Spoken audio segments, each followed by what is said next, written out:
I guess we're getting to a point where it'll be every man and woman for themselves. I think one of the most interesting question about the election next year is whether we will actually see a genuine anti-government reaction against the sitting members. And people always talk about that, and they always say it's the worst ever government, and it never quite works out like that. But my sense is that there is a kind of disillusionment with the government this time that may translate into a reaction against the sitting members. So the task for the sitting members is to distance themselves from the government and pretend that they've been anti-government all along, which will include a number of former ministers who were very clearly part of the government for quite a long time. And does that make life very difficult for any chief minister, that all of your ministers at that point will be trying to, if they're going to be trying to go for re-election, they'll be distancing themselves from you because they know almost that their future rests with their constituents and not so much with the chief minister anymore? Yes, it does make it difficult. I don't say that all the ministers will do that. I think some of them will stick to their guns, and they deserve credit for that. It's entirely possible that the chief minister himself could distance himself from his own government's policies. That can happen, and hope that people have short memories.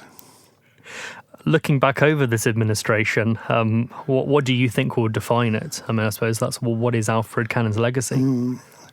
I think there's two things that are of concern to the public. I think the population and economic policy, which was very radical, people have really struggled to understand and accept.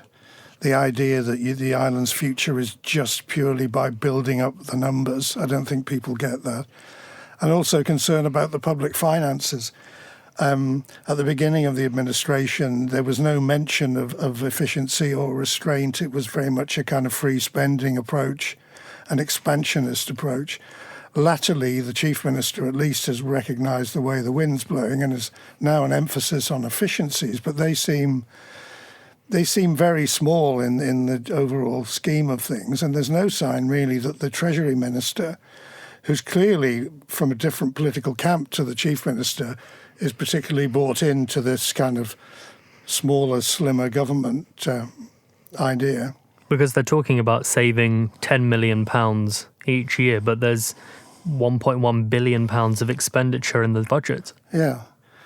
I mean, I think if you're being realistic, you have to kind of start small. But what they're not talking about is more radical reform of the government structure. For example, actually getting rid of the departments and making government one single legal entity, which sounds very technical and abstract, but is actually quite a bold and interesting idea. And I think it all depends on how you explain these things to people. But they're not talking about that. They're not talking about any really drastic changes to the structure of government, or even having the debate about what government should be doing. And let's talk more about radical reform. Do you think we could start seeing more party politics emerging? There's some stirrings in that direction. Historically, of course, party politics as a system hasn't taken root in the Isle of Man. The only party that's really had any longevity is the Manx Labour Party, and they tend to operate as a very, very kind of loose unit, to put it mildly, and they're fairly small representation now.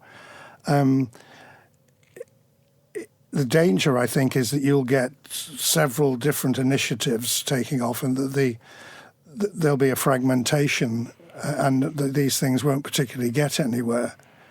And candidates, I think, will still think that their best bet stands as being an independent.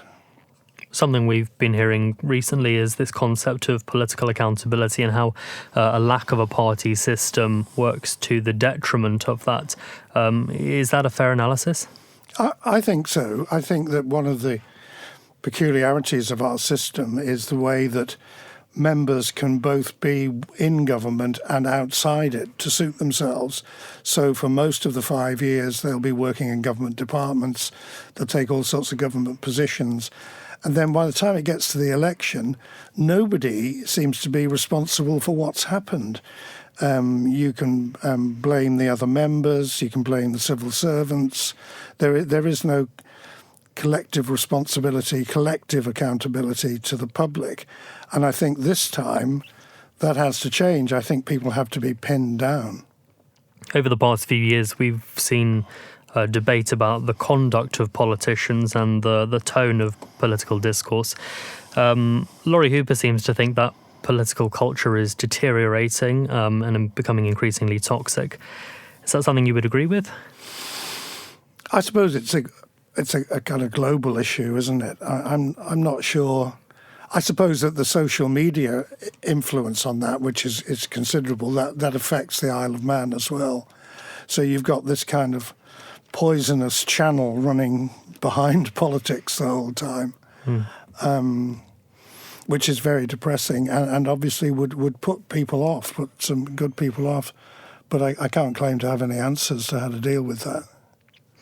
Well, what would you see as being the major issues that will likely dominate the 2026 election campaign? Well, I can think of what the issues should be, and I think it's a cliche, but the island is at a crossroads now. There's all sorts of big issues where we need to have some sense of direction and not just kind of waffle around them and hope for the best. So I think we need to get all candidates, either the sitting members or the new candidates, to actually be clear about where they stand on these big issues, like the future of the health services. You know, does it actually need more money, or does it just need to be more efficient? If we want a good health service, perhaps we do have to put more money into it. But these are the kind of difficult debates we have to face up to. The issue of population growth and inward migration policies. You know, do we need to be building a low-wage economy, or should we start being a bit more selective? Just basically those kind of basic left-right issues about the size, cost and role of government. We need to have some sense of people's orientation and their basic political instincts. And nowadays, the old excuse about, well, I'll work it out when I get in there because I haven't got enough. It doesn't really wash anymore. There is a lot of information on the web, online information. So people really, we can expect our candidates to at least have done their homework and to have some ideas, not all the answers, but some ideas on the big national questions. Voter turnout has been fairly modest in recent elections. Obviously, we had the Electoral Commission tasked with coming up with new ways to boost voter turnout. Do you think public engagement in Manx politics is wavering at all? I think it has been declining. It may be that if there is that groundswell of concern out there, that will actually result in a higher level of engagement.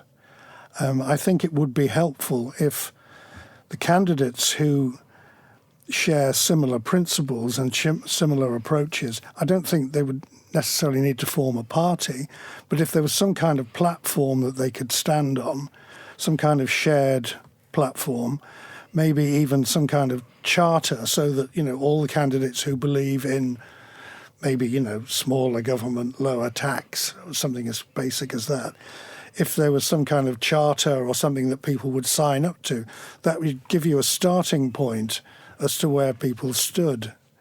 And I think that if the election was actually clearly about these big issues, then people might engage more. And the Isle of Man often prides itself on political stability. I mean, although we've seen the most number of ministerial sackings in any administration, if I'm not mistaken, in the last 4 years. But does that sense of stability, is that an asset or does that detract from productivity? Can it lead to complacency? I think so. I always thought that it was it was always used as something to advertise the island to potential investors and so on. And I think it basically meant that we didn't have real politics, and that, you know, whatever happened, nothing was going to change, which is a kind of odd thing to boast about. So it's more of a marketing ploy as opposed to... I never really bought into it. But having said that, I mean, the obvious instability internally of the last few years isn't a healthy thing, because for one thing, I mean, ministers don't have time to command their brief. You know, they can't really get a handle on their departments. So you've kind of got a succession of ministers coming and going. Who's actually running the show if they're not in their seat long enough to learn the job? And I suppose that plays into the criticism that we often see, is that civil servants are the ones running it as opposed to the ministers. Yeah. And there has to be, I guess, where you've got a system of independence and the politicians themselves don't have any clear common policies, there's always that danger that the civil servants end up steering the ship. I tend to think that that's overstated, and that it's a convenient excuse for the politicians when the public are angry about something. It's very easy for people to blame the civil servants. And I think that it's something of a scapegoat, actually, quite often. And just finally, if you were to give some advice to the incoming administration in 2026, what would you put at the very top of their agenda? I would hesitate to give anyone advice, really. I think having some clarity about the future of health services, I think it's too important just to kind of muddle through on that. Thank you for making it to the end of the Manx Radio newscast. You are obviously someone with exquisite taste. May I politely suggest you might want to subscribe to this and a wide range of Manx Radio podcasts at your favourite podcast provider, so our best bits will magically appear on your smartphone. Thank you.